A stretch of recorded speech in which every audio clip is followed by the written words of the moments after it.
I've seen a lot of change, been through a lot of pain. Some things are not the same as they were a year ago, but all will be okay.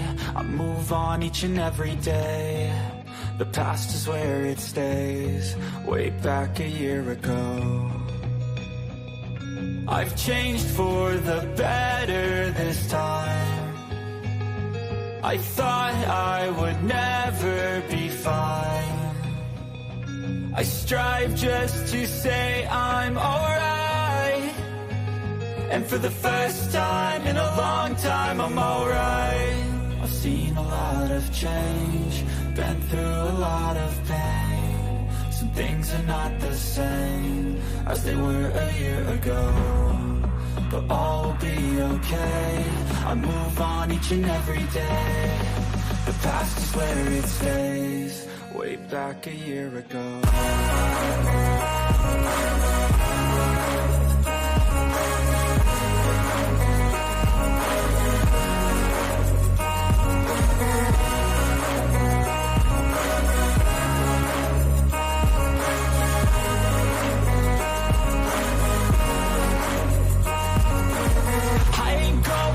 I'm not falling, I'll push all my chips and call all in. I'll bet on myself, you keep stalling. I hear destiny and it's calling. I'll keep my head up high through the downs and lows, and we're all going live. Still no guys ready? knows, but I'ma choose what's right and take what comes and goes. And ain't no one in life holding me back no more.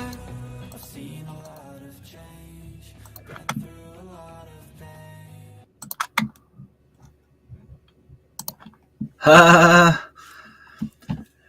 No countdown tonight. Hello, everyone. Yeah, I have some big news, but Marie-Len would already know. Len would know. Darren would know.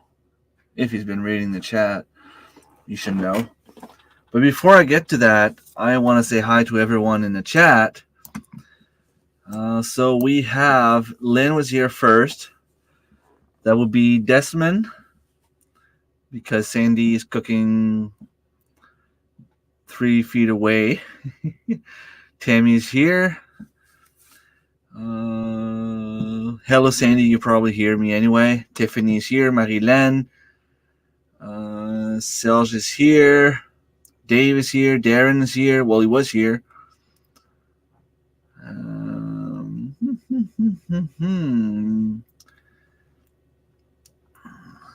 Awesome. I think that's the most comments I've had before I even started a stream, like ever. Everything makes you cry. Why? You're ready. Awesome.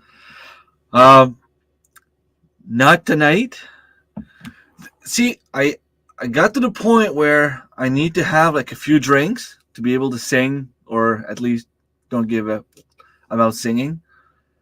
But there's like a thin line between, okay, I don't care, but I'm too drunk. I can't do anything. The line is really, really, really thin.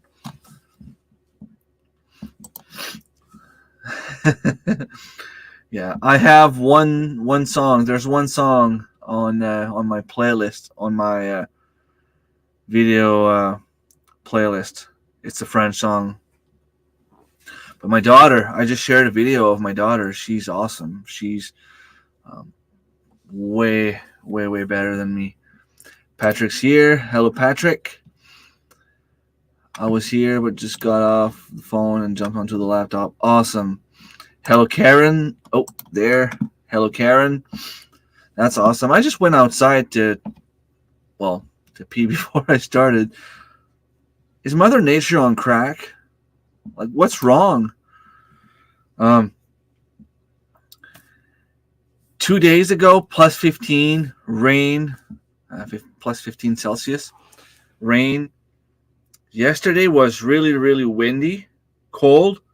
Today, like minus 20 Celsius. And tomorrow it's supposed to go back like plus 8, plus 9. The maple syrup should be flowing right now.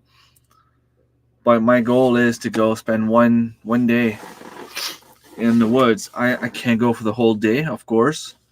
I have something happening tomorrow night with my girlfriend and the oldest one. She's 19, so she's allowed to go out now. Yeah, minus 20. Exactly, right? Like, it's crazy. Squash that like button, fellows. Yes. And you said squash. Darren, don't look at my can. Turn around, Darren. They didn't have any course light.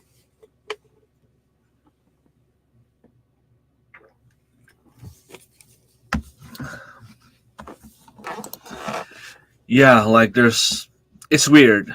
It's just weird. Minus 26 this morning and plus 1 at 5 p.m., right? Like, it just doesn't make sense.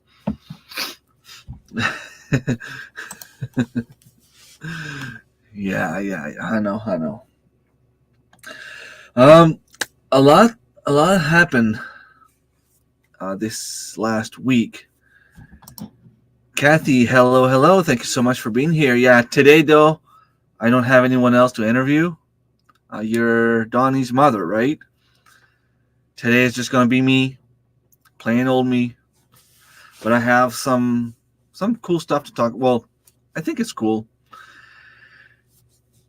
The past couple of years, for those of you who know me, I've been working for the pharmacy at the hospital for the past 15 years. And I was fed up of there's like a toxic environment there. And just everything that happened in the last 4 years, it got bad and I needed a change. I turned 40 years old last October, and honestly, I had been searching for a new job for the past 4 years. And I got a phone call. Was it early December? Yeah, it would be early December for an interview at the payroll. It was an extra $1 an hour. I had my own office. I was able to basically go in. I had my own key, so I could go in whenever I wanted. I'm the kind of guy that likes to get up in the morning and just like sit down for like 30 minutes, watch TV or watch YouTube or drink my coffee while watching something, right? And since I got kids, I'm not putting the blame on them, not whatsoever. I mean, I love them and I would do anything for them. But waking up in the morning with them being, in the same environment, I have to give them some space so they can get ready and, brush their teeth and do their lunch. I kind of lost that little habit of mine of getting up in the morning and doing all that. And at the pharmacy, because the pharmacy can't be open before pharmacist actually gets there, it was hard for me to do that because nobody's going to go do some free work for 30 minutes in the morning just so that I can go watch some YouTube videos, which obviously makes sense. But at my new job, no medications, no drugs, so therefore I can go in whenever I want. I have my own office. I have a window, which is something I've never had before. I took the job, obviously. I mean, I'm talking about how I get stuff that I didn't get before. And I started at the payroll, I think it was on January 15. Now, a lot of people are wondering, a lot of people have asked me why I left the pharmacy. I didn't hide from the truth. I mean, for me, I'm never going to shut up when it involves bullying. Simple as this. I won't hide it. I won't defend it. I won't. The only defending I'll do is I'll defend my kids if they get bullied. But if they bully, that doesn't go well here. I mean, they're kids. You have to teach them the right way. But I would never accept my kids being bullies. I'm 40 years old. I go to work, and there's a few bullies there. Now, if I was working on the guys' men's department, you go out. I would probably hit someone, get crushed, get knocked out, but that'd be the end of it. But I don't want to say bad things, but most of you would agree that when it comes to a women department, it's talking behind your back, bringing you down, saying bad things about you, holding grudges, and it just never goes away. Exactly, Desmond. I mean, I was at the point where I'm pretty sure that my depression last year was mostly caused by what was going on at work, and not only because of me being tired with, YouTube and garden and all that stuff. Now, how can I explain that? At the pharmacy, I had a job that was designed for me. I had a job where it was all about problem resolution. I have a problem. I need to find an answer, a solution to it. And I basically have as much time as I want, but I have to get it done, right? As long as it doesn't involve the patient being at risk, I can take the time I want to fix a problem. There's no what's the word? Routine. There's nothing there's no schedule, right? I go in, I do my job, I go home. I go in the next day. It's a different problem, it's a different environment, it's a different issue, and it's a different solution. At the payroll, since I got the job mid-January, I started there mid-January. It's a different issue because it's every 2 weeks. All the employees have they need to get the money. They need to get their pay, right? So every second week, if you're not done, it needs to be done, because Friday 10 a.m. it starts over, or Friday 3 p.m. or whatever, however you want to say it, or you want to see it, look at it. Now, I know there are some people on sick leave. There are some people maternity leave. There are some people being trained. I was one still being trained. There's 2 other people that started at the same time as me. So there's 3 of us being trained. There's one of them that's part of the union, and they're not always there to help because they're occupied with negotiation of contracts and things like that, and it's all fine. I mean, I'm okay with that, but it is a lot of work, and I felt that being 40 years old, my brain doesn't absorb the information as much. I started learning how to make records of unemployment, which is more complicated than it seems, because you need to have all the information from the manager. Let's say I go on sick leave. I can't just call a payroll and say, hey, I want my record of unemployment. It needs to come from the manager, but sometimes some employees will still try. But you have to know why they're leaving. You have to set it up in the system. You have to make sure you have the right start date, end date, last pay date, how many sick days was he paid for, and so on. You have to be to be careful with all those details, right? And then you upload it on the Service Canada website, and it comes back if there's no error, because every 10 records of unemployment, there's a few errors, and it's always hard to find exactly where the error comes from. And then you have to do like all the insurance package, all the paperwork, right? Sorry. So let's say that I pay for Blue Cross and I have some life insurance.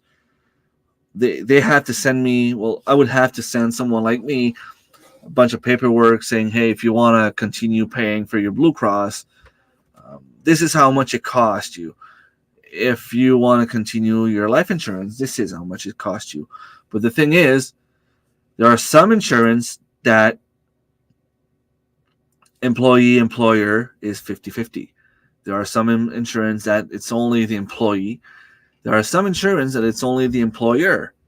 And there are some that it's both, but the employer will pay for 4 months after you're gone, but the employee, after your last paycheck, you don't pay, but your employer will keep on paying for you.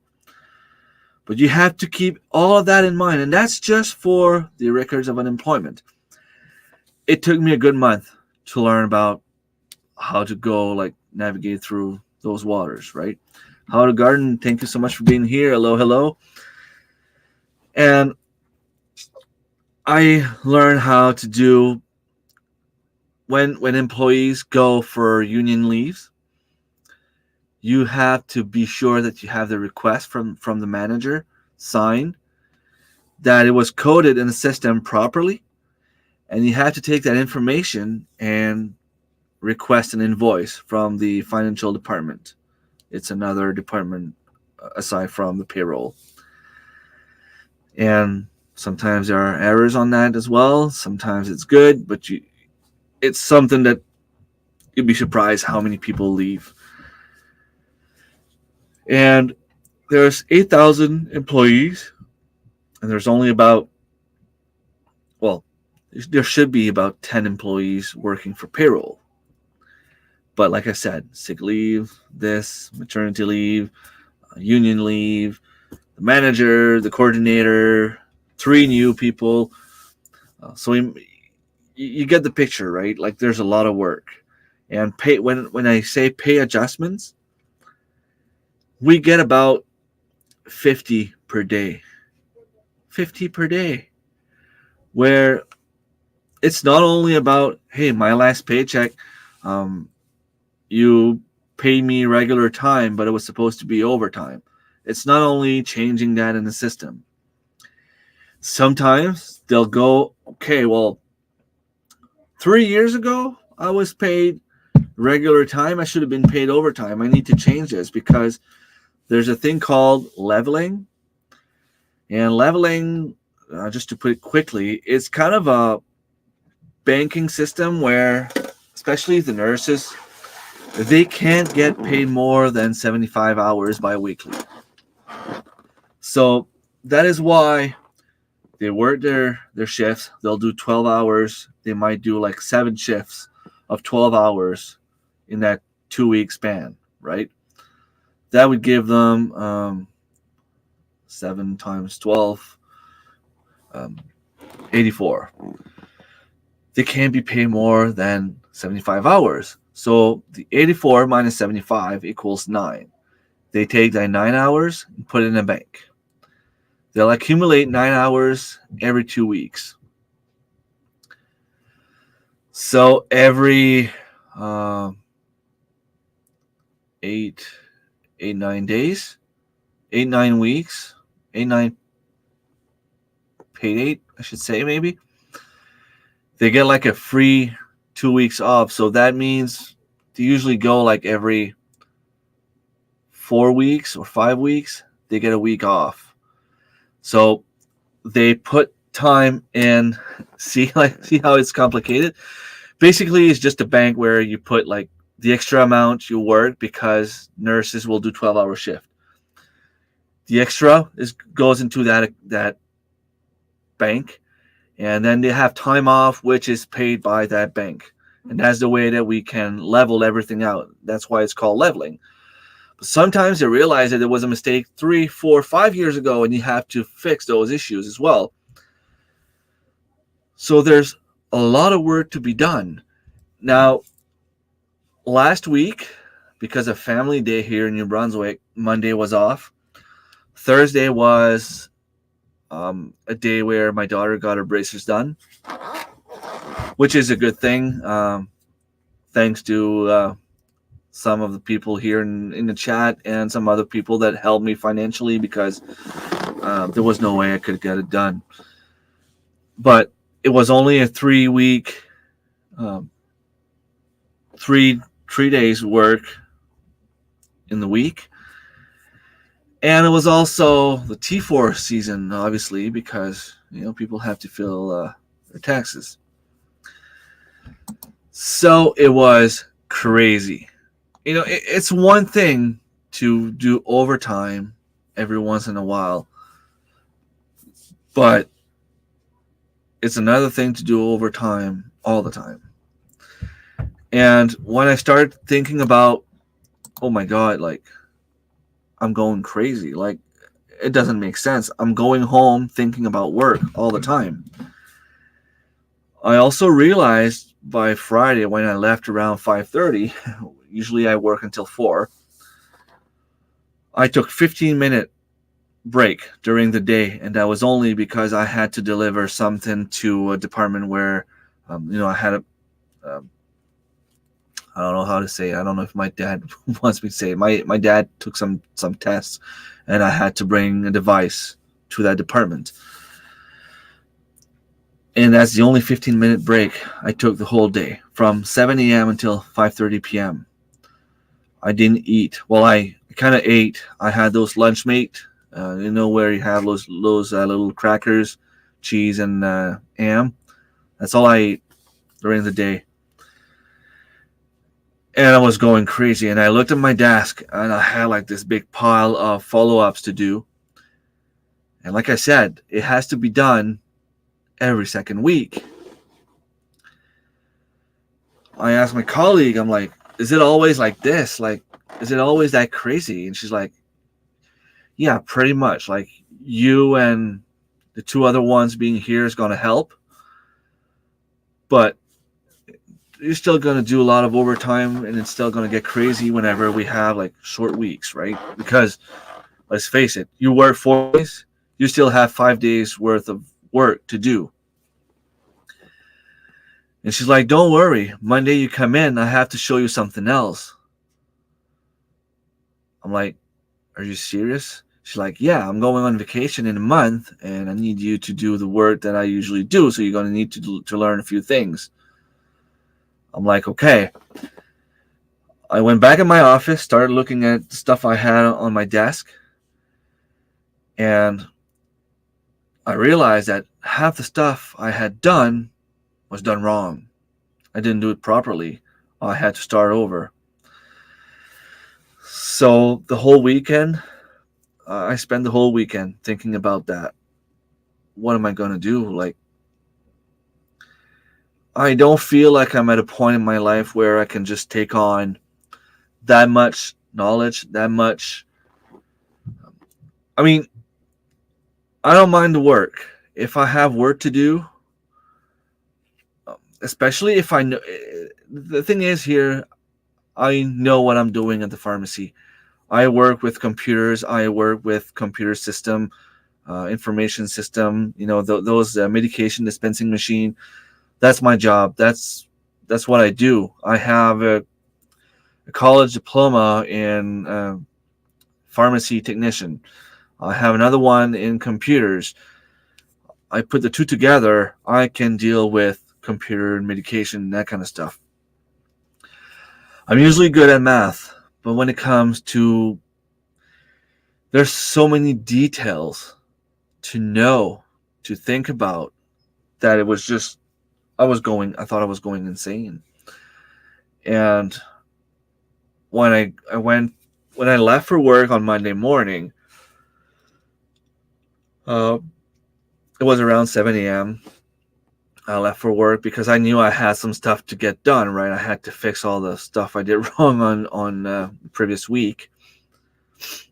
I started thinking about what I would have to learn, about how I was not ready for what I had to learn, because I was not sure. I was not sure about the stuff I was already doing if it was done the right way. And on my way to work, I realized that there was a bunch of stuff that I forgot about, completely forgot about. So I mean, there's no way I can get that done, but it needs to get done. It's still not done. We're Friday, it's still not done. So Monday morning, I arrived at work. I took a sip of my coffee. I looked on the intranet. My old job was still available. I opened the page. I started thinking, I'm like, okay, is this really what I want to do? Clicked. Apply. I had a bunch of questions. I had a bunch of not complete answers. So on lunch break, I decided to go eat with my old colleagues at the pharmacy. And the manager was the last one to get there. So when everybody else left, I was still there because I took my lunch break a little bit later. She stayed back and we started having a little conversation. And I asked her, did you guys get anyone apply on my old job yet? And she's like, not that I know of. I'm like, well, I know for a fact that somebody applied. It's just a matter of knowing if you want that person to go back. And she looked at me and she's like, well, yeah, like, you want to come back, we'll gladly take you. Because, and we started having a little talk because when I left, I didn't leave in the best conditions. I didn't leave in the best way. Like, she felt like I did all that behind her back. And my perception was, and it was pretty clear. I mean, she knew from 5 years prior to that I was looking for another job. And, it's kind of weird because my previous boss would be like, I don't want to hear about you applying for another job. Like, you're not going to influence me to give you anything else by telling me you're applying for another job. Like, if you get another job, just tell me then. But until then, like, not that she didn't believe me, but, she didn't want to have,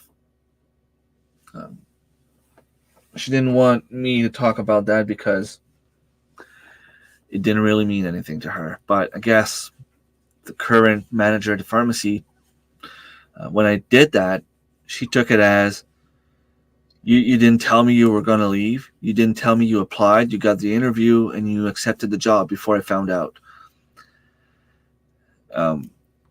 I get her point. But anyway, we talked, and the end of the conversation was, if you apply for a job for real, we will gladly take you back. And I'm leaving on vacation in 2 days, so try to push it a little bit if you want to get things done before I leave. So by the time I got back at my desk, I decided I was going to tell my current manager about everything that was going on before I even decided if I was accepting the job or not. And I sent her a message, hey, I need to talk to you. Hello, Michael. And by the time I was able to talk to her, somebody from HR already reached out to me asking me if I wanted to take the job. I'm like, I want to do this the nice way this time. I didn't get positive feedback about me accepting a job before telling my old manager, so I'm just going to do the right thing and tell her, at least give her a chance to try to convince me. Although when I got to that point, it was pretty clear in my head that I was not gonna change my mind. But I figured she deserved a try anyway. And I was honest with you. I told her the same thing I just told you guys. Oh, jeez, I'm tired. Well, actually, I'm not even tired. I'm just yawning all the time. So, yeah, she understood why I was leaving. And yes, Karen, I took my old job back at the pharmacy. Some of the people there were actually pretty happy that I was coming back. There's a few, maybe 3 of them, that were not happy. The bully and the 2 that she brainwashed. I'm just going to put it that way. And you know what? It feels right because I kept thinking that this job was meant for me. Now I'm going back losing $1 an hour because of union stuff. We can't really negotiate our contracts. But there are 2 things that can happen from now on, salary-wise. I know that the pharmacy director is currently working on getting a better salary for everyone in the pharmacy. Because if I was certified would mean that I would take the national exam. And to do that, I need to pay like $10,000 out of my pocket, take like a 3-year night class, and pass all the exam. They got 20% raise right off the bat. Boom. But I'd be okay with 10%. And so yeah, our pharmacy director is currently working or negotiating to try to get every other pharmacy assistant, technician, whatever you want to call them, more money, because an electrician will do 2 years college. They get like $36, $37 an hour. LPN will do 2 years college. They get $36, $37 an hour. A secretary working with us, her job is to answer the phone and redirect the phone, is making more than half the people in the pharmacy. Our job in the pharmacy is to save people's lives. If we get a prescription and we make a mistake, we can kill someone. Hello, Cindy. Thank you so much for being here. And the job that I had and the job that I'm going to have because I'm going back, I needed to have the pharmacy technician class diploma that I took in college 2008 until 2009. And it wasn't a requirement to have a computer diploma, but that computer IT background helped me so much that I was able to take on some task from the IT department, from the biomed department, I was doing some nurse job at some point, not dealing with the patients and stuff, but fixing narcotic discrepancies and things like that.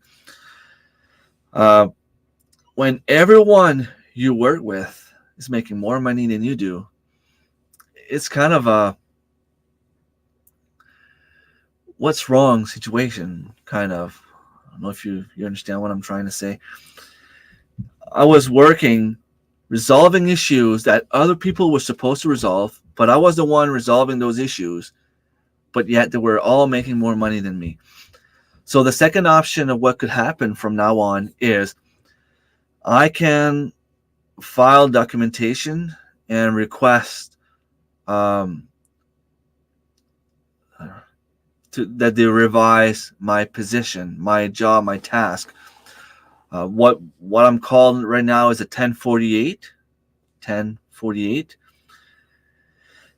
And maybe they could create a 1047, which would be the same thing I do, but with a computer course. You know what I mean?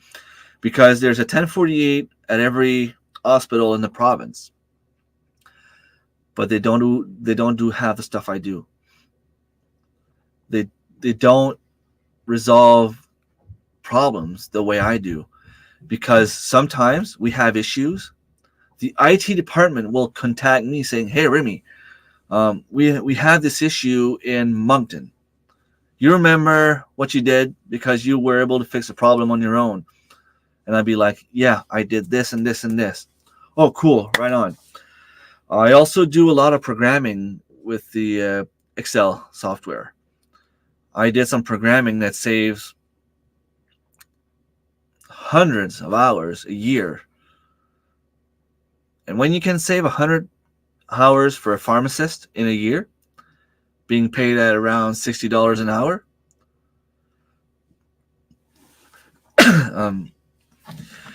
you're saving the system a lot of money. And the only reason I said that, Darren, is because when I was looking at the job description of a 1048, there was no 1047, and I saw that there was a 1049, and 1049 is like completely something else. But there's no 1047. That's the only reason I said that. So yeah, I'm going back to the pharmacy, and my start date is currently still unknown, but my current manager was saying something about maybe being at the payroll until the end of March. I will lose roughly $40 bi-weekly by doing what I'm doing. But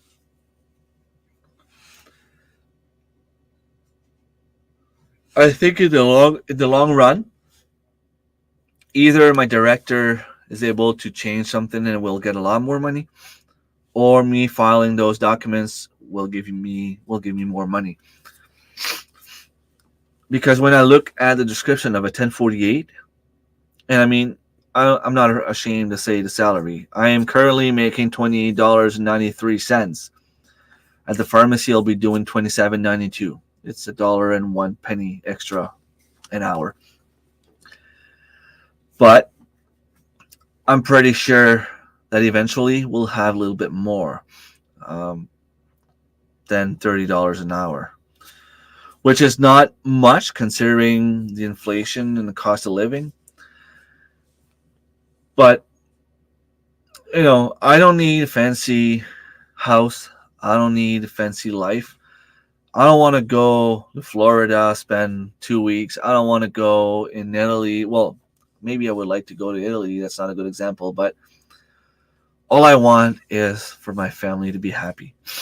I want them to be healthy. I want them to enjoy life.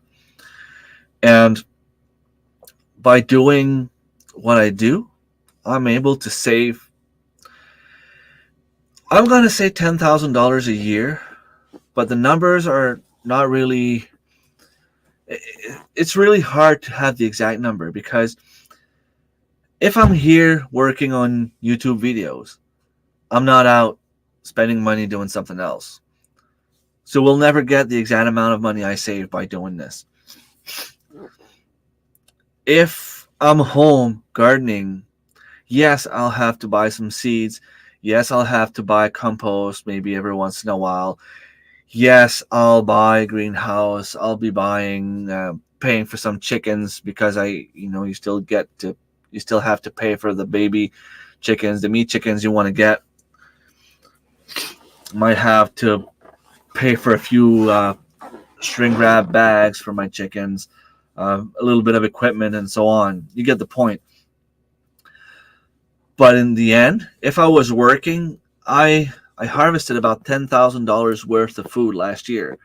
If I was working to get $10,000 worth of food, that means that if you remove 25% of my paycheck to end up with a clear $10,000, that means I would have done roughly $12,000-$13,000. And if you start counting, that would be a part-time job, so I would not get the $27 an hour I get now. So let's say $20 for a second job.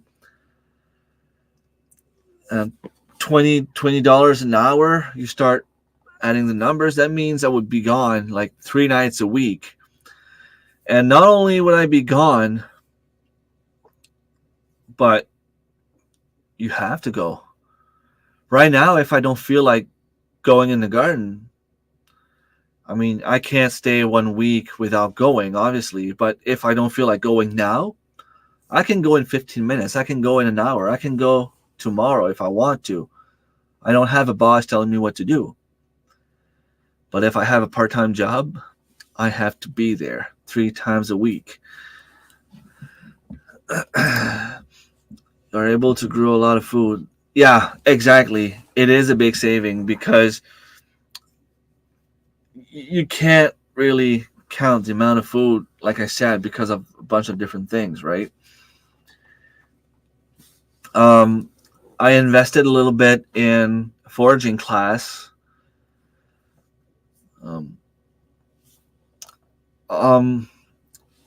I already feel more confident about my foraging skills, and my teacher's telling me that you shouldn't worry about stuff until we actually go hands in the spring.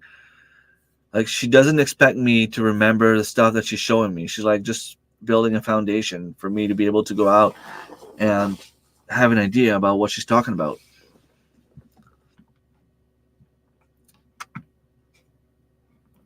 Awesome, Darren. Glad you feel better. Self-sufficiency for a win. Exactly. You can't really count the amount of money you save by not being as sick, because if you grow your own food, it's organic, it's better for your health. And let's face it, if I grow 100 cucumbers in a summer, what do you think I'm going to bring to work as a snack? Cucumbers. Because I don't like wasting. But if I don't have cucumbers, what do you think I'm going to get? Something at the grocery store? Transformed product? Which is not really good for my health. So, there's so many aspects of it that we don't know how to calculate when it comes to the amount of money that we save. But all that's just to say that me going back to the pharmacy is going to be better for my mental health. I'm going to have more time to focus on my garden, on my foraging skills. And today I had an appointment with a life coach. She was offering like a free 1-hour session to try to get our brain to think differently. And I was kind of impressed by one of the example that she gave me. Sorry, I'm still yawning. Some of you probably saw that the little picture, I think it was, that passed on Facebook, where it's this old man sitting on a wharf fishing, and this big business guy with a tie comes to him and he's like, "Hey, like, why do you fish?" He's like, "Because it's helping me relax and it's giving me food for my family. I can put some food on the table for my family, and then I get to spend some time with my kids." Then the business guy is like, "Well, if you stayed here a little bit longer, you would catch more fish. You could sell those fish, buy yourself a boat, and go out a little bit further, catch even more fish, and then come back and hire some more people and go there and make a lot of money so that eventually you can have a nice retirement." And the fisherman's like, "Okay, but what would that give me?" And the businessman replied, "Well, you're going to have time to relax and do what you want to do and spend time with your family." And the fisherman looked at him and he's like, "What do you think I'm doing now?" He was already relaxing, was already spending more time with his family, he was already feeding his family, and he was happy. And I guess what I want to say with that is, her point of view was that time, money, and energy all comes together. And I kind of agree with that because we were raised by today's society to think that time is money. You need to spend time working in order to earn money. But what's the goal of you having money? You have to think. Is it just to pay bills? Maybe. In my case, I work 8 to 4 so I can pay my bills. But then why am I worried about having more money so I can do some more activities? What are the activities I want to do? I want to go fishing and I want to go in the woods. Those two activities are free. Why would I work more to get more money to do more of what I'm already doing a lot of? Aston Martin? I grew lots of squash. Anyone got a recipe for using squash other than soup inside? Try to think. Unless you have spaghetti squash. I did a zucchini recipe that was actually pretty good. It's not squash, but I'm pretty sure you can do the same thing.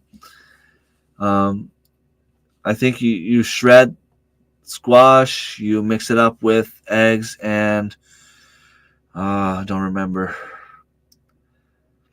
Yeah, but I have a recipe in one of my playlists. Today I saw potatoes to plant in the superstore. First sign of spring. Awesome. Yeah, Marilyn has a nice nochi video.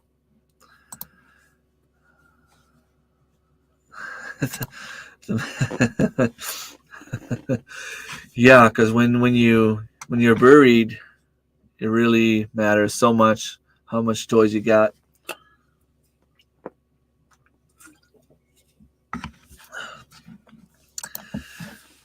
So all of this made me think, and she's like, in 2024, the goal should not be to make as much money as you can by working. Because what do? You go to work, you give the best of yourself for someone else. So someone else, well, in my case, I mean, I do this for patients. But Darren, you don't mind if I take you as an example. And I don't mean to to bring your business down because honestly your business is amazing and they're treating you like kings and queens. But let's be honest here. You give the best of yourself, but who's really gaining from you being good? Whether you're like a 7 out of 10 or a 10 out of 10, you're still bringing home the same paycheck, probably. Maybe not, but most of the time, people are bringing home the same paycheck.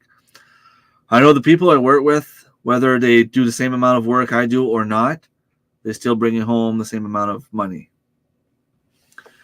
So you giving the best of yourself is only good for your boss. So what if you could use the best of yourself for you? And that's where I started thinking, and you know, when I think about what I can do, what can people learn from me? Well, I was able to grow 2,500 pounds of food with a full-time job all by myself.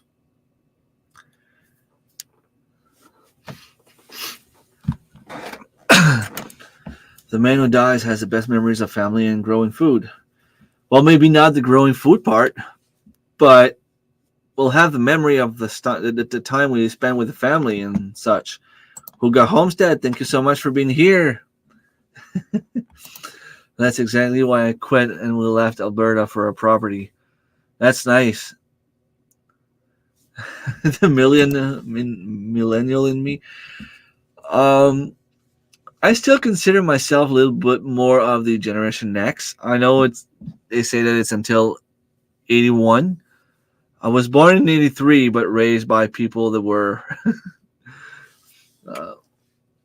a lot older than me. So Cindy says, love squash pie. That's something I need to look into. Yeah. So our better life, Desmond, when you asked me earlier, let me see the exact question. The snow in my introduction, you asked me if it was a preview of the big announcement. I said, not really, but maybe yes. And the reason I said not really is because, well, my big announcement was because I'm going back to my old job. But there's a little bit of yes in there because I decided that I was going to work hard on my brain, on my mind, in my mind, to try to appreciate everything more. I've been working hard to get that in the last couple of years. It's hard. It's never easy. But yeah.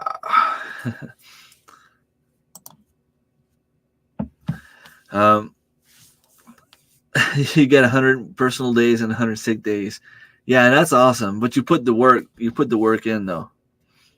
Yeah, you love what I do, but that's why I said, like, maybe you're not the best example, but you get the point where you could be doing a little bit less. You would still have the same life, but the fact that you do more is beneficial for your boss. That was the point of it. So yeah, Desmond, I never enjoyed winter. I don't like snow. I don't like the cold.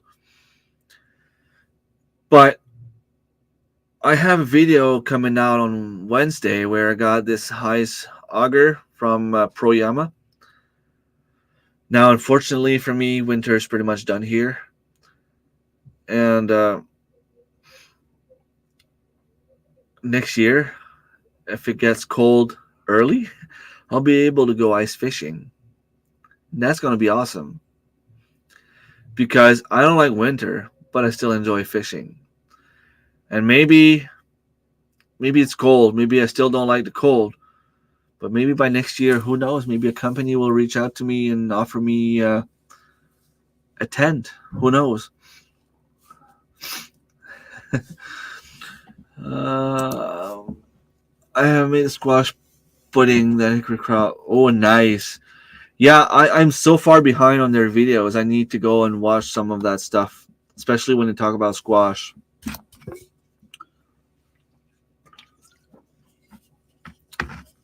I did an exercise for a year where I wrote down everything I was grateful for every day.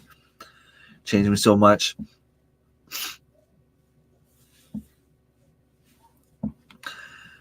I can see how that would work. You think positive, it brings the positive. South Africa, really cool. Yeah, I'm from here. I'm from northern New Brunswick, and I was raised in the cold and the snow, but I still hate it. Why would I do less? Doing less doesn't benefit me. Doing more doesn't take anything away from my family time. Yeah, in your situation, but that's, you know what I mean. You know what I mean. Like, why would someone, like, if your boss is grateful. I mean, I had the chance to speak to him for like 5 minutes, and he's grateful with what the employees do. But if you had an ungrateful boss that would ask you to do overtime, but doesn't really pay you more, I don't know, like, you could be doing 90% of what you do now and have the exact same life. You know what I mean. You're not crazy. You're not stupid. You know what I mean. I love being in the kindergarten teacher. I still miss the kids and teaching. Awesome. South Africa to Alberta. That's, yeah, obviously.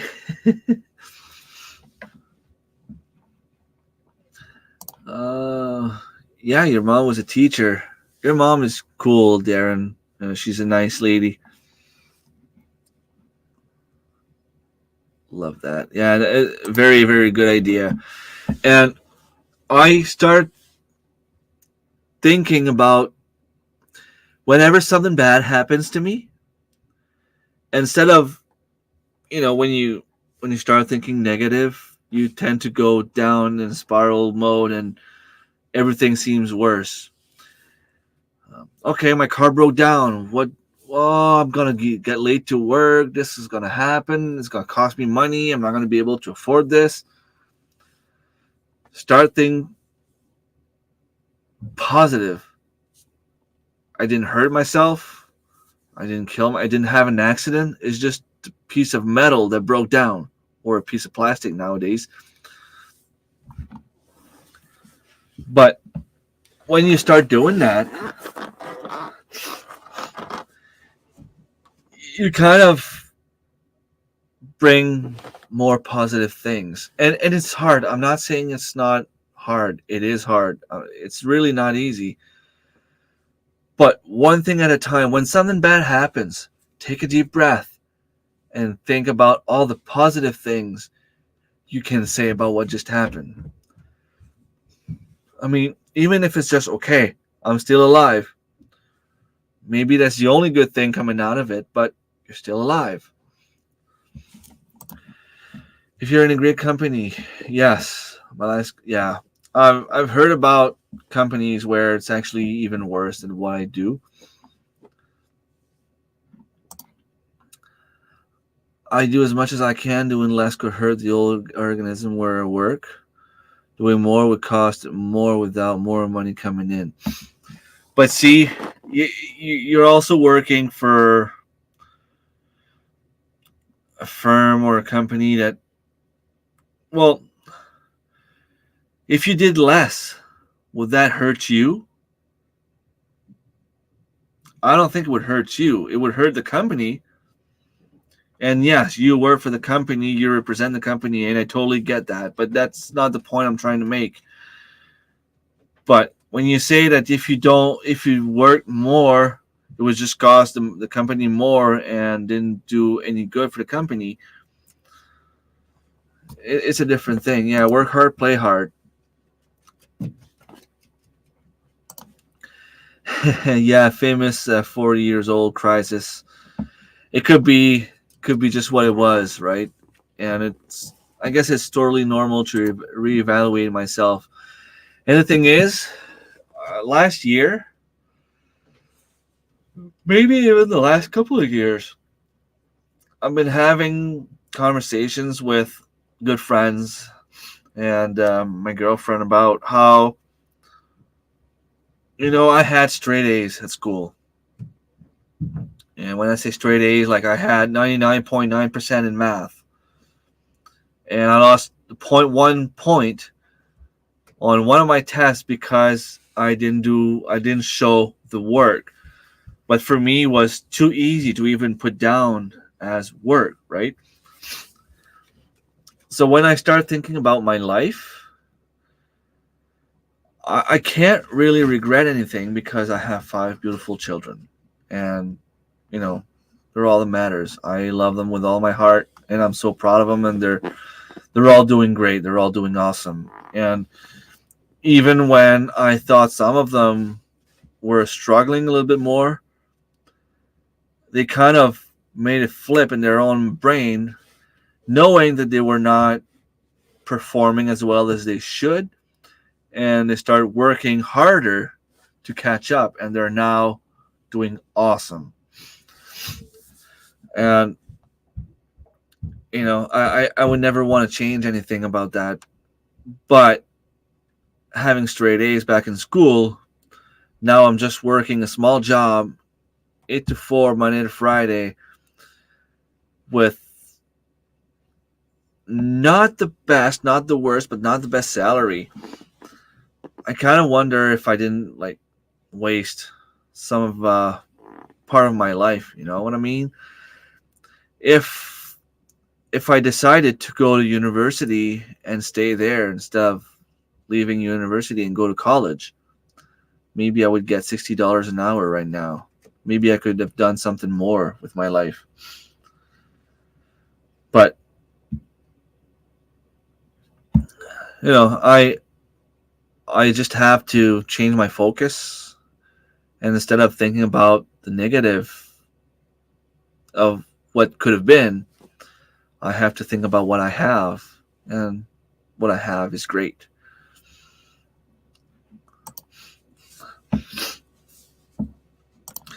Yeah, you're really not a good example. Yeah, but isn't your birthday a little bit later this year? You're still 39, aren't you? You think you feel old? I went to my cousin's place last Saturday. She had a karaoke night. And it almost felt like I was back in the bars back in the days. And other than my cousin and her husband, I think there was one guy that was in his 50s, and the rest were all below 25. I felt old. Really, really felt old. 20 years ago, did it too. Also worked. Yeah, well, there's some good and some bad. So you get a nice pension. You're protected by the union. You get decent salary because let's face it, if I was working in a community pharmacy, I would make roughly $18, $19 an hour. I make 27, so it's a lot better. There is a few things that they do bad. The fact that we have a union is stopping me from getting more money because my boss acknowledges that I deserve more with the education I have, right? But, I still think that there's good and bad everywhere you look. It's just a matter of focusing on the good things, I guess. Hurting the company hurts me, my coworkers, etc. Working hard benefits me, the company. Yeah, maybe not with you, but the point I want to make is, let's say that you were making the same amount of money, and the company was still doing good. Whether you work an extra 2 hours or not, the company is still going to strive. If you go to McDonald's, let's say you work at McDonald's, whether you make 200 cheeseburgers in a day or 199,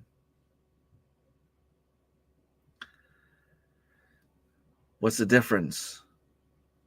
You know what? Like, I keep arguing with you, but you agree with. You know what I mean. You know what I mean. Hello, Tracy. Nice to have you here. Yeah, I'm just hoping that things keep going as planned. Because the way I make my budget now and the way I look at it, I should have an extra like $300 put aside the week just before the conference. So that would be a good thing for me.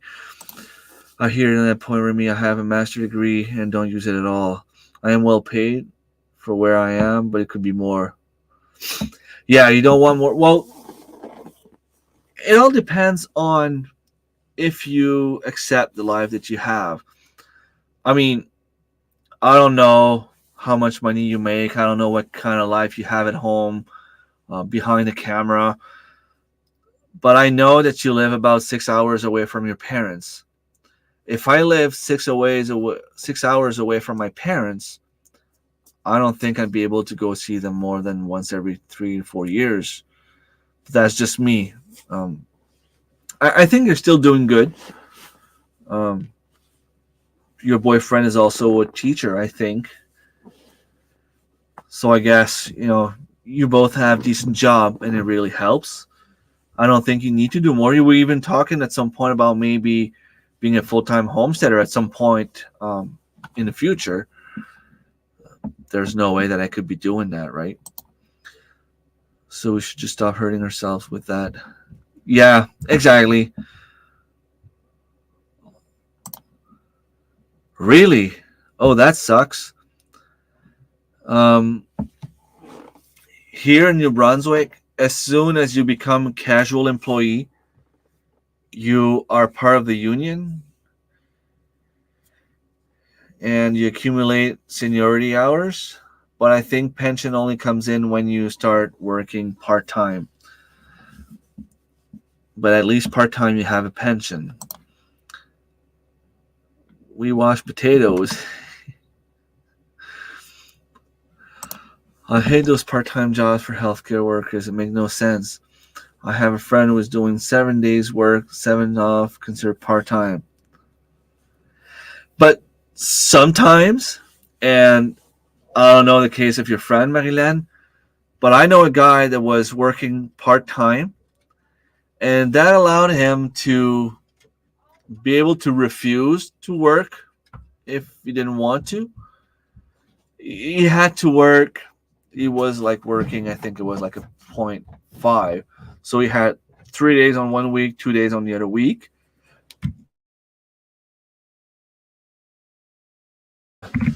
Sorry.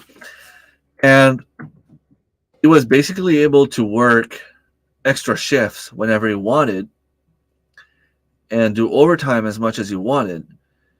And he was working as an LPN, doing like $32 an hour back then. And instead of having like a $1,700 clear paycheck in his hands bi-weekly, he was doing so much overtime, working all the holidays, night shifts. He had night shifts premium, weekend night shift premium, holidays premium, and all those kind of things, that he was getting like $7,000 clear in his account bi-weekly. Now, of course, he was paying a lot of taxes, but he was getting a lot of money too. And his kids were old enough that he didn't need it. Like, he didn't need to be there for them as much because, I mean, I think the youngest one was like 15. So he didn't need to be home with the kids. He divorced his wife. Well, I don't know if they were married, but anyway, they split up. And he had nothing else to do than just go to work. So he put a lot of money aside. And, you know, once he retires, he can basically enjoy his life a little bit more. Waited 40 years for it. That's awesome. I was a part-time grocery cashier for 18 years. Every time my wages went up, minimum. Well, that's the thing. And that's the thing people don't understand. A lot of people are crying for minimum wage to go up. But if it does, everything else has to go up. You just keep chasing. But the thing is, my salary is not going up. So the middle class people are losing purchase power. I don't know if that's the term you use in English. Pouvoir d'achat, the power of purchasing. If my $27 an hour is worth less, I'm not going to be able to buy as much things. Yeah, they're giving you about 20% for the rest of your life of what you put into that account. The rest is going in their pockets. That sucks. Hospital only want permanent part-time. Just means guaranteed X hours for 2 weeks pay period. It's probably what it was back then. It's not what it is now. Well, I could be wrong in your part of the world, but they're lacking staff. Like, there's a lack of staff everywhere. Shortage of nurses, pharmacists, technicians, and so on. It's not even funny. There's too many people. I want to try something, and some of you are not going to like it, but I need it. See you back in 2 minutes.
This is the importance of homesteading kids.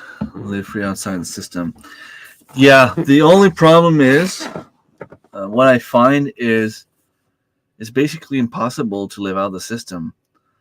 I mean, I see people leaving their jobs to go homestead, but you're always going to need to pay taxes on your property, and it's really, really hard to do. Now, self-sufficiency and being free from the system is pretty much the same thing in my head, and you can never really make it like to 100%. You can get close, but you can never really make it 100%. Oh, wow.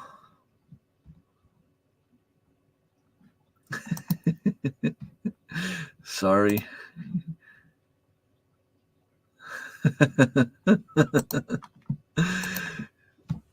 Nah, I didn't. I had a bag of chips here, but like 5 minutes before my live stream, my son came down. He's like, "Dad, did you take the barbecue chips?" I'm like, "Yeah." He's like, "Where are they?" There. I can't drink coffee at this time of the day though, because if I do, I'll literally spend the night up and be sick for a week after. That's what happens now. I can't really stay up too late. I stayed up late last Saturday, and I am not 100%. Like I have this feeling here, like and my throat is dry, and I feel like I'm catching a cold, but it's just not fully developing yet. I'm growing artichokes for the first time. Any tips? Unfortunately, the only tip I can give you is ask for Marilyn. I've never grown artichokes. I don't know.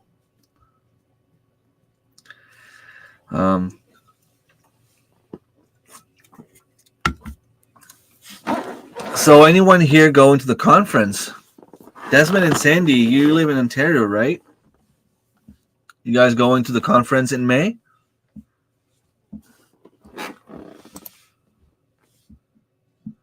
Sorry.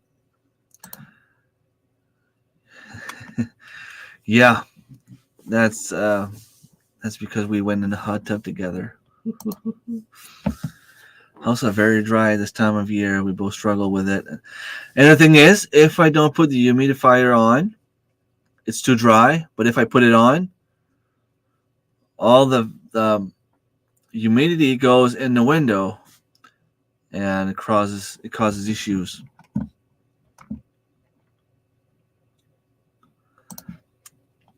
You're going? Awesome. This year we'll know you a little bit more, because last year when we got there, we had just like barely started watching your channel, and you were just starting to support us as well, and you were kind of a new friend, but now you're a little bit more involved in our videos and stuff. It's going to be awesome to see you. Like, it's going to be more fun. And I remember your husband speaks French. Yep. No, we don't know about it. It's on May 4th, I think. And it's in Denby or Denby. Not sure how it's pronounced. Ontario. So it's like Dave or maybe Karen or Jane would know. It's like, what, an hour and a half from Ottawa?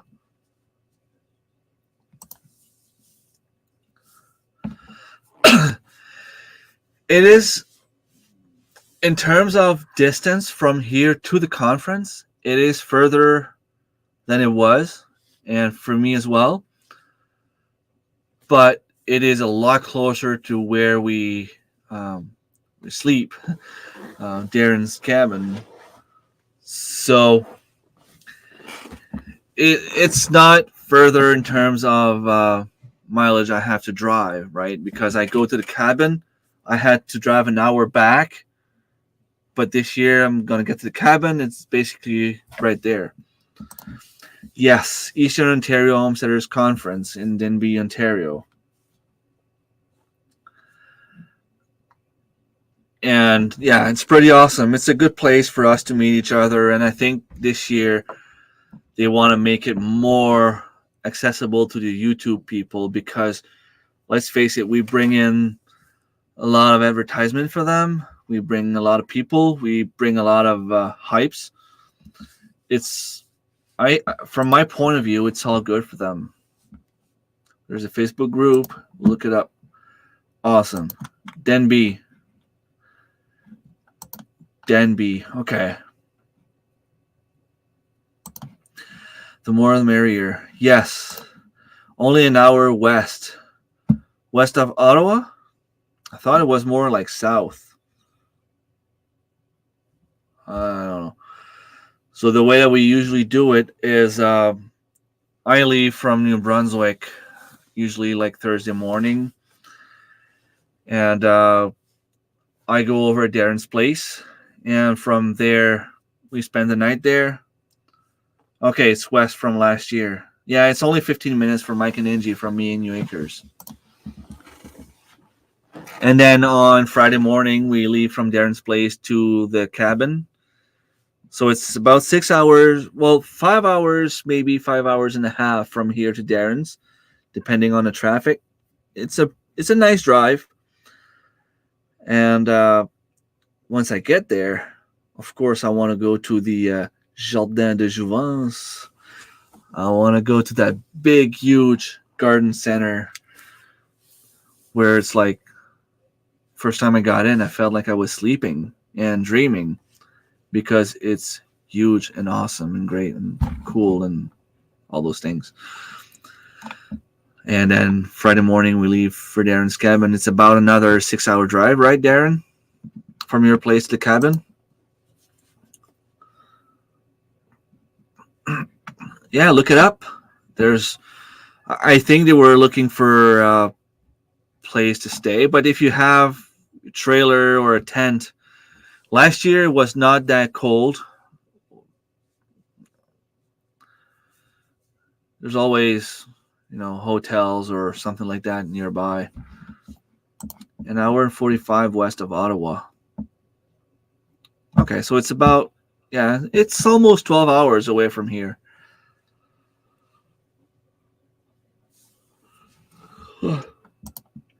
Yeah, 5.5 to 6 hours, depending on Montreal traffic. I'm trying to think. Last year you made us take another road, right? We passed like behind the city of Montreal, I think. I'm excited to go, not ready to be a vendor yet. That's something else that I want to try this year. I want to start making tea. I just don't know what are the rules and regulations here in New Brunswick for me to be able to harvest some stuff and put it in a tea bag and sell it. But that's something I would love to do. I am trying hard to find some information, but there's nothing really. I think as long as I don't transform the product, I'm good to go. I just don't know if dehydrating something is the same as transforming a product.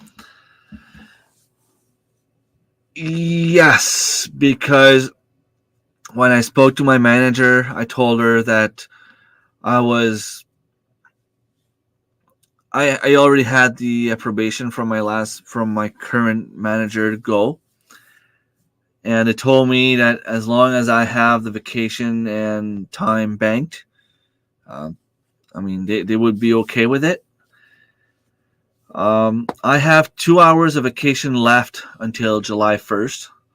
July 1st, it all resets and I get 4 weeks of vacation again. So I have that 2 hours, plus I have 15 hours of time banked. And the way that I look at it, I need 22.5 hours. So right now I am at 17. So we need an extra like 5.5 hours in my bank to be able to go. 5.5, every hour of overtime I make equals to an hour and a half. So it's like give or take 4 hours of overtime I have to make. And currently I make 30 minutes per day. And I'm still there for a month. So I make about 2 hours and a half per week. So I should have roughly about 10 minutes, 10 hours of overtime extra by the time I get there. So that would give me the 3 days I need, plus maybe I can cash out some of that money by the time I get there to get even more money to go there. 6 hours and a half from you guys. Well, it's still doable. I drive 12 hours. So people saying 6 hours is too far. No, it's not a good excuse. Don't use that excuse on me. Just teasing you. Yeah, went north and cross the river. Yeah, I know how to get to Quebec City. Once I get there, I need my GPS. And from there to the cabin, I mean, I need my GPS as well. Last year, every year, this will be my third year this year, but the first 2 years, whenever we leave the cabin, we go straight at Chris and Steph from Hickory Croft Farm. We visit them. They have such a beautiful homestead, such a nice property, and they're always expanding, always doing some new stuff, always doing some new experiments. And they always have a little gift for us, and we always end up buying a little bit more meat as well. So this is kind of cool. And last year we stopped by Back to Basics Homestead, Henny's place. We visited the garden. It's what amazes me is how it's always different from what you have in your mind.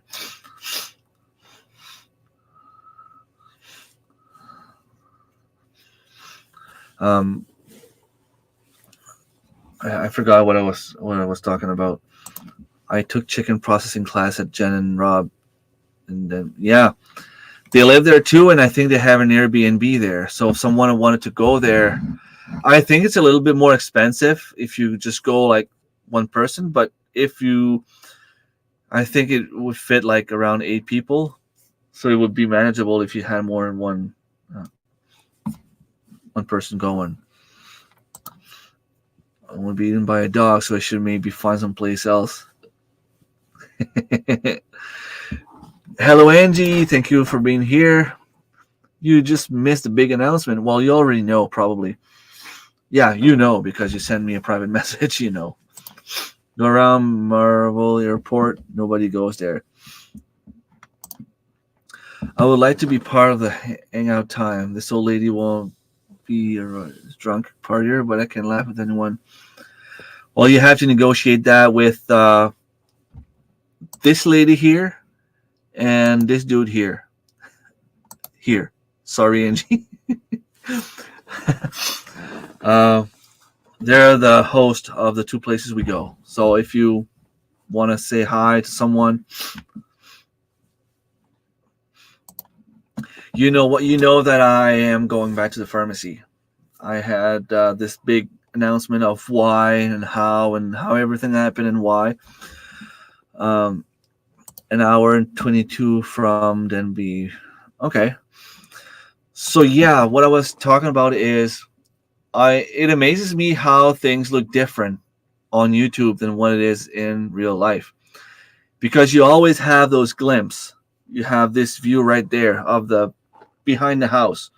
You have this view there from the garage. You have this view from the garden. And you can have in your head that things are set up, all kind of ways. But when you get there, it's like, okay, the garage is there. They have their barn there.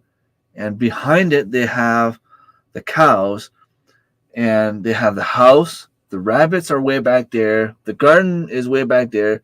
The hot tub is right there. That I remember. But you know, when you have a plan in your head about what something is, or even about what someone is, for some reason, the first time I saw Chris and Steph, it's like, oh wow, they're tall. They're really tall. Like Chris is a giant. Like I don't know. I had like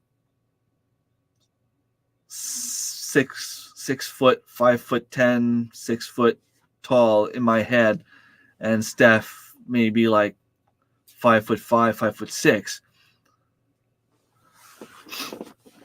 5'6". But I think like Chris is like 6'2", 6'3", and Steph is like really tall as well. I had in my mind Mike and Angie would be like, you know, tall, but they're really not as tall as I thought they were. But they're as awesome as I thought they were, though. I have to say that. Yeah. Cool. I was trying to throw me under the bus. Say I should work less for him.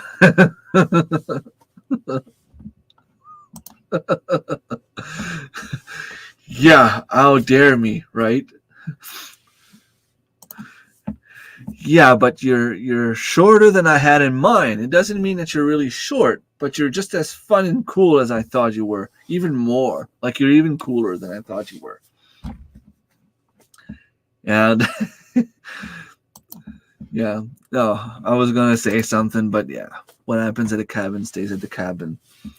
But I was just about to refer to Mike's eyes. Yeah.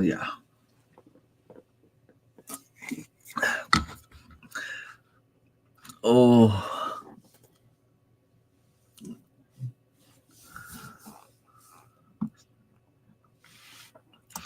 you're taking away slab 3? I thought I only had 2. You're adding one more just so you can remove it back? Um,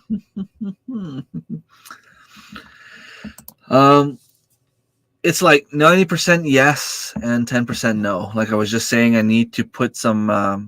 I need to bank some hours, but I need about 5 hours in my bank to be able to go, and I do like 30 minutes per day, and I'm still there for another month.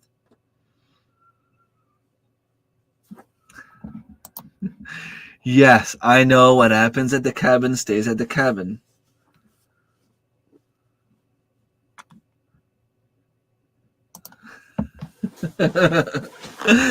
So what if I say like you're extra really cool and awesome? Is that like removing one more slap? Or not yet? What if I say that you're my favorite YouTubers? Does that help? Yeah, yeah, yeah, maybe still 2.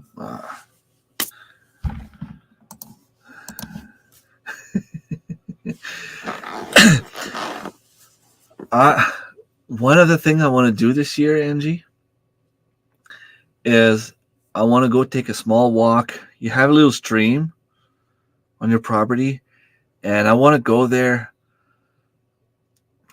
and try to look around and see if I can find some morels mushrooms. That would be awesome. I really want. Thomas from Life in the Valley keeps asking me to make sure I have time to go fish. I would love to take like 2 hours of the whole weekend to go fish with him, catch a few fish, go back at the cabin, cook the fish with wild edibles, wild plants, mushrooms, and things like that. And I think that would be awesome. That's something I would really love doing. What did I do to you, Marilyn? What did I ever do to you? Then you're lying. I'm not lying. I swear. I swear. I swear.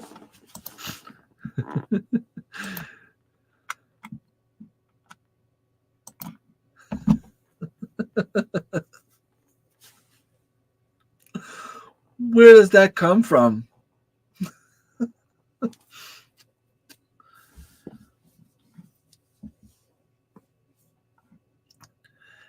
Yes, that looks better on YouTube than it does here in StreamYard. But what he said. Fiddleheads, garlic mustard. Garlic mustard is something I don't really know about. But fiddleheads should be ready around that time. Um,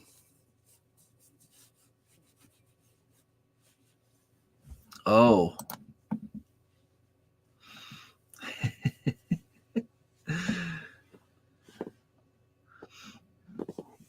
Yeah. That's not going to happen. Ramps, I thought it was wild leeks. Garlic mustard. Now you got me curious. Garlic mustard is invasive. Garlic mustard. Oh, okay. That's like this big wild green leaves, white flowers. And as soon as I wrote down garlic, the first suggested question was garlic mustard lookalikes. So I'm guessing there are some lookalikes. Garlic resembles several native Ontario plants. The leaves at the base of the plant look like those of several plants in the carrot family, daisy family, and violet family.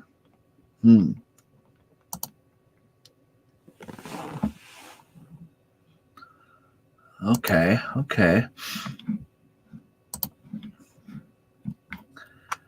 Seems interesting. It's something I would need to research a lot more. Garlic mustard is invasive. Yeah, wild leeks are ramp. Oh, awesome. That's something I want to start doing this year too. Thank you so much for being here, Kathy. And hopefully in the next couple of weeks, I will have some more guests and we can make things even more fun.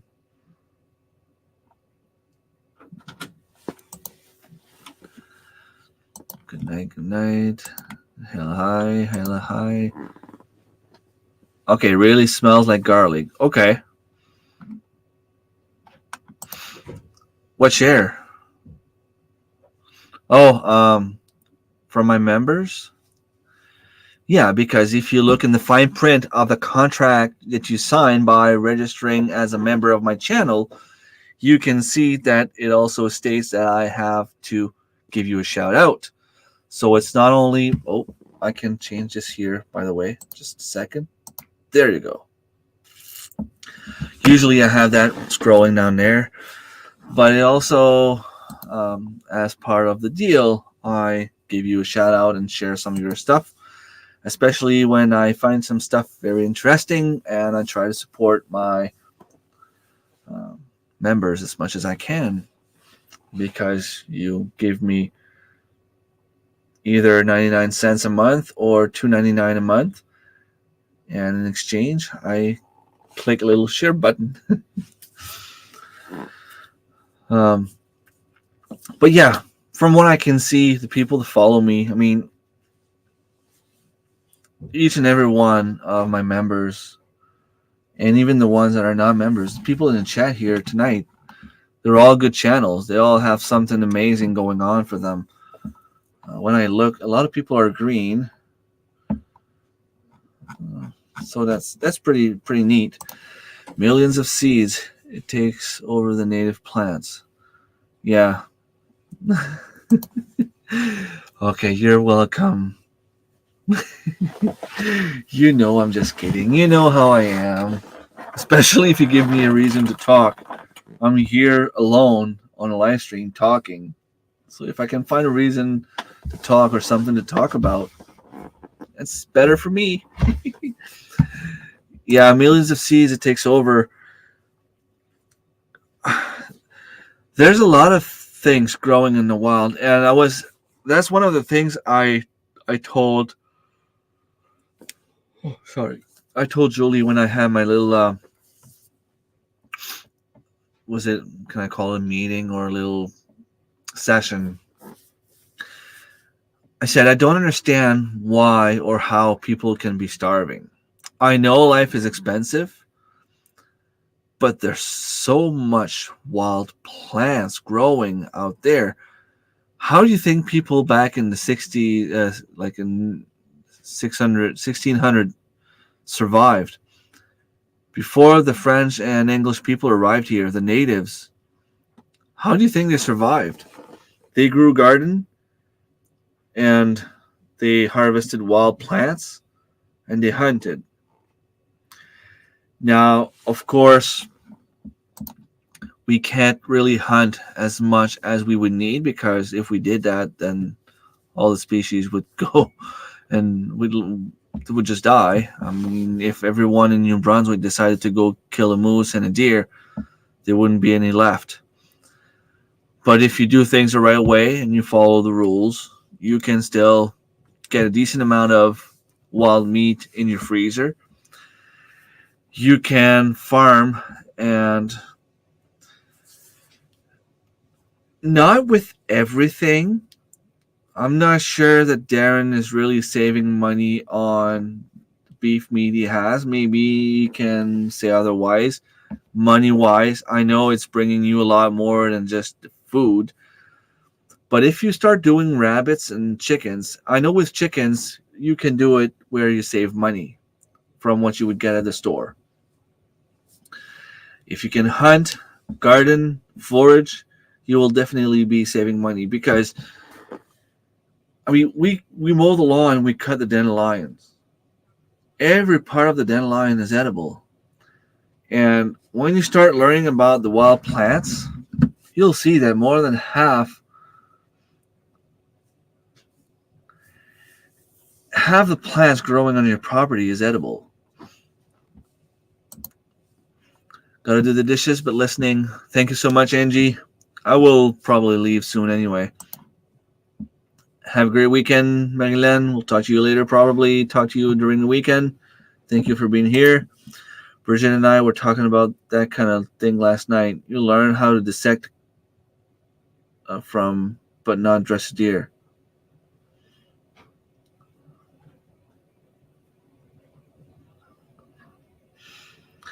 We have a 5-year plan to break even on our cows. With Freya not getting pregnant, yet we are now at 7 years. Yeah, I know you posted something on Facebook. I think that as much as it can be hard to do it because you have all those feelings and you're attached to the cow, and if it was me, I would put her in the freezer because of what you're saying here. But then again, my vote doesn't really count because Mr. Thin141 keeps saying that I'm a sociopath or something like that. So yeah. And it's sad, really, because even on YouTube, we can't show that kind of stuff. We can't show how to take a chicken and put her in the freezer from A to Z. You have to leave out some parts. But Darren, Tracy, or Darren, I know Marilyn is gone. But if Tracy or Darren, if you have the link to the Patreon from the No Borders Homesteaders Patreon website, and you could share it. Maybe I have it open here. Oh, there, I have it open. It's easy peasy. So if you follow that link, you will have a 30-second preview of one of the videos I made that unfortunately I cannot show on YouTube because of guidelines.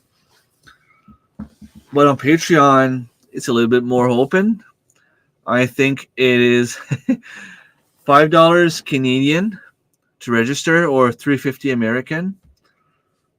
And you will have a bunch of podcasts and a bunch of videos that we cannot show on YouTube, you will have access to those videos on Patreon. And one of those videos is me processing chickens. Yeah, like I said, I have it open. I just looked up and there. Oh, it's right there. And yeah, so that is kind of cool. In school, they don't teach you everyday life lessons. Yeah, I know what you mean, and you're right. I think it was in Alaska, was it, that they were showing like the native people, native kids in school how to butcher a moose.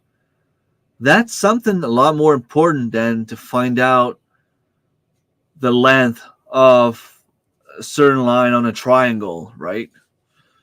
Like, when is that ever gonna be useful? Let's face it, we need to have a shelter, we need to eat, and we need to have water. We need to stay warm, but that goes with shelter. If you know how to get firewood, build a shelter, get food and water, it's all you really need to live. So let's say all shit hit the fan. Us homesteaders are going to be the one surviving. Yep, just look up No Borders Homesteaders on Patreon. And our goal with that channel is to have fun, to teach, and we're thinking about maybe like making online classes there where we would be available to answer questions and things like that. But it's just still at the point where we're just talking about it. We're trying to figure out different ways that we could actually make it work. But it's a start. We have a few videos there. Tracy added a few deer butchering videos. I have a chicken butchering video. So go check it out. And I mean, worst comes to worst, you can pay the $5 for 1 month. And if you don't like it, you just lost $5. But hopefully you'll enjoy and stay there longer. So many lost scales. Yes. And it's sad, really. I'm glad that my kids are somewhat interested in at least one aspect of homesteading. My 2 daughters really enjoy like taking care of the chickens, the rabbits. They don't necessarily want to be there for the butchering part, which is, it's okay. They understand that the animals have to go in the freezer and we eat them, and they're okay with that. They still enjoy going out in the garden, harvesting and things like that. When I go foraging, depending on what I forage, if I go for blueberries or wild strawberries, my daughters love coming as well. And who doesn't like fishing? All my kids enjoy fishing. And the 2 oldest one, they really enjoy hunting as well. Mini Urban Farm has a good complete chicken harvest video. Cool. But can they show the part where they actually take the life of the chicken? Because I am also showing that in my video. I'll have to do a cow harvesting butchering video with a bonus of how not to stab. Yeah, that bonus would be really helpful. Prefer catching to fishing. Yes, but if you don't fish, you can't catch. But it's still, let's face it, it's still fun. Even if you don't really catch anything, it's still better than going to work. At least in my opinion. On YouTube, and YouTube is letting it slide. Just like Jackie Chan. He's doing his own stunts.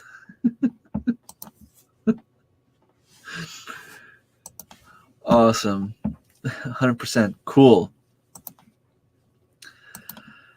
I don't know why YouTube will demonetize some videos if you show an animal. Like it says in fine prints that you can't show an animal dying.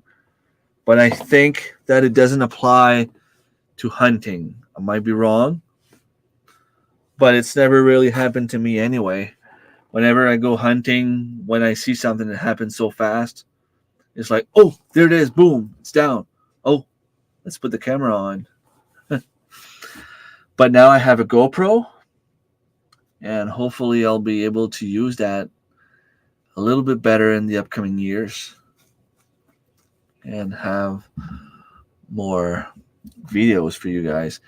I already talked to Anthony. He wants to come fishing with me, where we're going to go on a hike with a tent, go fish.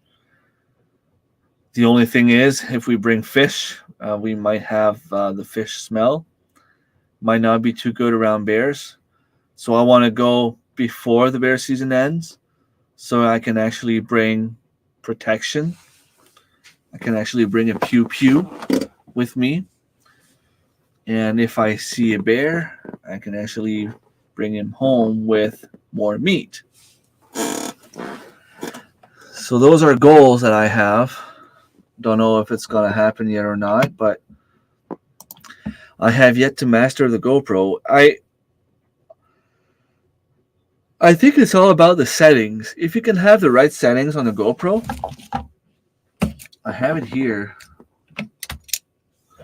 But I think my next purchase for the GoPro is going to be more batteries, because the battery only lasts about an hour. But I love that you can put it on your head.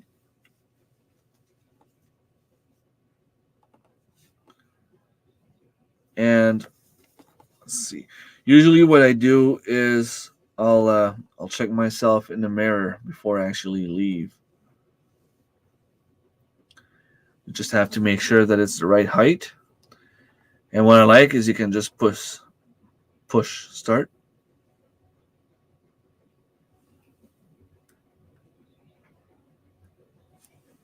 Usually you can just push start.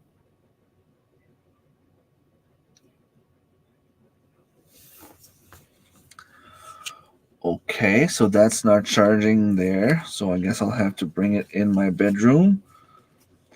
But usually you just press start. And it starts.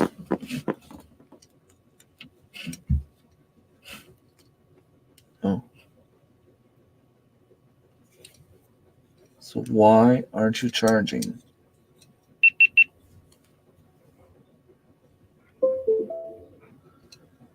Yeah, battery's at 0.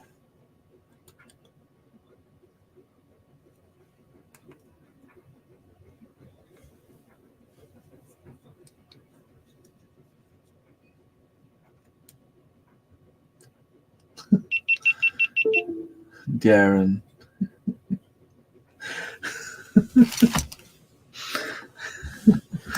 Some models have voice command settings. Yeah, I want to be a millionaire. I wanted to do some of those videos, but I mean, look at me. It's not going to work. But what I meant, Darren, because you bring a point where you're telling me that I have to explain myself, I have a way to charge my GoPro in my bedroom next to my bed, same place where I put my cell phone. That way it's going to charge faster, and obviously it's going to charge, because right now the battery was at 0%, which kind of sucks because I was hoping it'd be done charging by now. But anyway, I will be plugging it in my bedroom, not to film, Darren. I know you saw some pretty interesting stuff in the hot tub, but it's not gonna go in camera, young man. Just kidding. All right, so tomorrow morning, my plan is to go up on Sarah's land, go explore that a little bit. He doesn't even know what he has on his land. So I want to go look for shaga. I want to bring a meal, my backpack, and go for a little hike.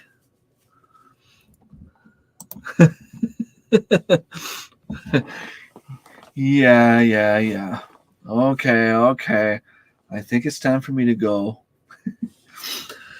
Yeah, I want to go look for shaga and any other wild edibles I could find in the woods. And I want to bring my backpack, bring my little propane stove, cook a meal right there in the woods. I don't know yet what I'm gonna bring. Maybe like just a chicken breast or anything like that.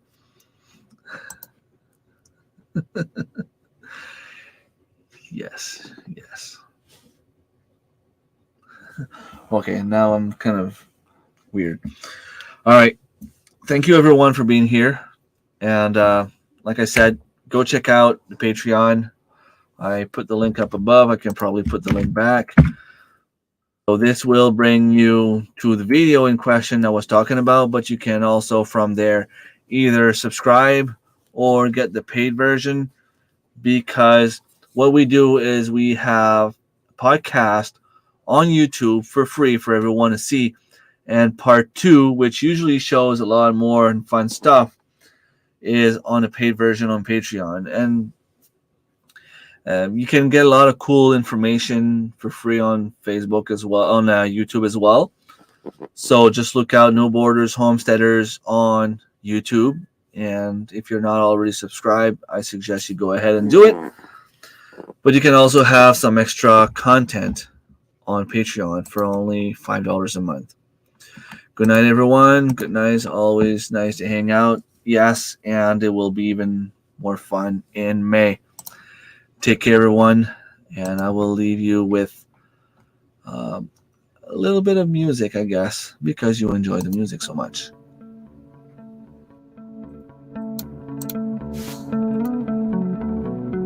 And if you want, I won't.